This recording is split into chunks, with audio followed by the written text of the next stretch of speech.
Let's take a closer look at what's in your gut.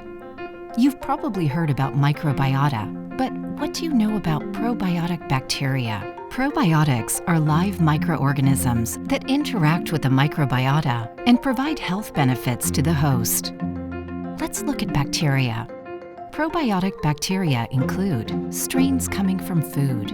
Most fermented foods contain the probiotic bacteria Lactobacillus.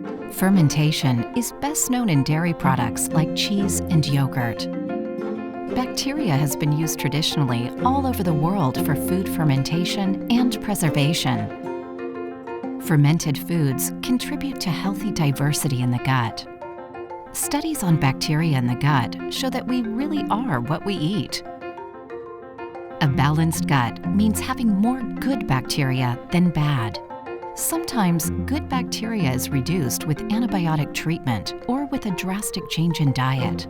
This leads to conditions where pathogens can impact our health. Probiotics can help restore a healthy balance. They are also associated with immune health and allergies, and play a role in weight, diabetes risk, and chronic intestinal disease. Research on the gut-brain axis shows that probiotic bacteria can also impact mood.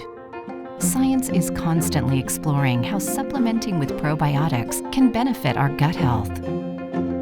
At Gnosis by Lesaffre, we are dedicated to a better understanding of gut microbiota to support healthier lives.